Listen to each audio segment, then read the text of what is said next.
நம்ம எல்லாரோட பார்வையிலையும் நல்லவங்களா தெரியணும் அப்படின்னு டிசைட் பண்ணி நம்மளோட பிஹேவியரை சூஸ் பண்ணி வெளியே காமிக்கிறோம் இல்லையா, ஆக்சுவலி அதுதான் பீப்புள்ஸை நம்ம கிட்ட இருந்து டிஸ்டன்டா இருக்க வைக்குது. ஏன்னு சொல்றவங்க, showing good is not equal to being good. அதாவது நீங்க நல்லவங்களா வெளியே காமிச்சுக்கிறதும் நல்லவங்களா இருக்கிறதும் ஒண்ணு கிடையாது. நீங்க நல்லவங்களா வெளியே காமிச்சுக்கணும்னு நினைக்கிறது உங்களோட இமேஜ் வெளியில எப்படி தெரியணும் அப்படின்றத மேனேஜ் பண்றீங்க. சோ இது வந்து ஒரு கான்சியஸான சாய்ஸ். கான்சியஸா நீங்க எந்த ஒரு விஷயம் பண்ணணும்னாலும் அதுக்கு எஃபர்ட் போட வேண்டியிருக்கும். இப்போ உங்ககிட்ட யாராவது வந்து அவங்களோட பெயினை ஷேர் பண்றாங்க, நீங்க ஷோயிங் குட் பர்சனா இருந்தீங்கன்னா அவங்கள லிசன் பண்றதுக்கு பதிலா ஓகே அவங்களோட பெயினை ஷேர் பண்றாங்க, இந்த இடத்துல நான் கைண்டா அவங்க கிட்ட காமிச்சுக்கணும், அதுக்கு எப்படி பிஹேவ் பண்ணணும், நான் மெச்சூரா அவங்களுக்கு காமிச்சுக்கணும், அதுக்கு எப்படி பிஹேவ் பண்ணணும், அவங்கள அண்டர்ஸ்டாண்ட் பண்ணிக்கிட்டே தான் நான் காமிச்சுக்கணும், அதுக்கு எப்படி பிஹேவ் பண்ணும் அப்படின்னு உங்களோட அட்டென்ஷன் முழுக்க உங்க மேலதான் இருக்கும். உண்மையாவே அவங்க சொன்ன விஷயத்து மேல இருக்காது. சோ இந்த இடத்துல நீங்க நான் அண்டர்ஸ்டாண்ட் பண்ணிக்கிட்டேன் அப்படின்னு நீங்க வேர்ட்ஸ்ல அவங்க கிட்ட சொன்னாலுமே அது அவங்களுக்கு கனெக்ட் ஆகாது. பிகாஸ் உங்களோட அட்டென்ஷன் முழுக்க உங்க மேலதான் இருக்கு. ஏன்னா நீங்க எஃபோர்ட் போட்டு உங்களை நல்லவங்களா காமிக்கிறதுக்கு கான்சியஸா உங்களோட பிஹேவியரை சூஸ் பண்றீங்க. சோ இந்த இடத்துல அவங்க உங்களோட பிரசன்ஸ இமோஷனல் கனெக்ட ஃபீல் பண்ண முடியாது.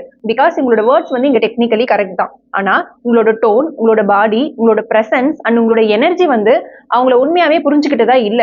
சோ அவங்களால அதை உணர முடியல. யூஸ்வலா பீப்புள்ஸ் வார்த்தைகளை விட அவங்க எப்படி ஃபீல் பண்றாங்க அப்படின்றதுதான் உண்மை நம்புவாங்க. சோ உங்களையே அறியாம நீங்க நல்லவங்களா காமிச்சுக்கணும்னு போடுற எஃபர்ட் தான் உங்களை பீப்புள்ஸ் கிட்ட இருந்து தள்ளி வைக்குது. இப்போ நீங்க நல்லவங்களாவே இருக்கீங்க அப்படின்னா ஒருத்தவங்க உங்ககிட்ட வந்து பெயினை ஷேர் பண்ணும்போது உங்ககிட்ட எந்த அட்டென்ஷனுமே இருக்காது. முழுக்க முழுக்க உங்களோட கவனம் ஃபுல்லா அவங்க மேல இருக்கும். ஓகே இவங்க இந்த பெயினை சொல்றாங்க, இந்த இடத்துல நான் அவங்களுக்காக இருக்கணும் அப்படின்னு உண்மையாவே அவங்களுக்கு ஆறுதலா பேசுவீங்க. இந்த இடத்துல அவங்களோட வேர்ட்ஸ், எனர்ஜி, பாடி டோன், பிரசன்ஸ் எல்லாமே அங்க இருக்கு. சோ அவங்க வந்து இமோஷனலி கனெக்டடா ஃபீல் பண்றாங்க, அவங்க நம்மள புரிஞ்சுக்கிட்டதா ஃபீல் பண்றாங்க. சோ இந்த இடத்துல இமோஷனல் கனெக்ட் ஏற்படுது. ஒரு சின்ன எக்ஸாம்பிள் சொல்றேன், இதை ரொம்ப நெகட்டிவா எடுத்துக்க வேணாம். உங்களுக்கு நெருக்கமான யாரோ ஒரு நபர் இறந்துட்டாங்கன்னு வச்சுக்கோங்களேன். நிறைய பேர் வந்து உங்ககிட்ட ஆறுதல் வார்த்தைகள் நிறைய சொல்லுவாங்க. ஆனா அது எல்லாத்தையும் உங்களால வந்து ரிசீவ் பண்ணிக்க முடியாது. யாரோ ஒரு நபர் வந்து உங்களோட வலியை புரிஞ்சுக்கிட்டு எதுவுமே பேசலனாலும் உங்க கூட இருக்காங்க, உங்களோட பிரசன்ஸ் இருந்துச்சுனாலே நீங்க கொஞ்சம் சேஃபா ஃபீல் பண்ணுவீங்க.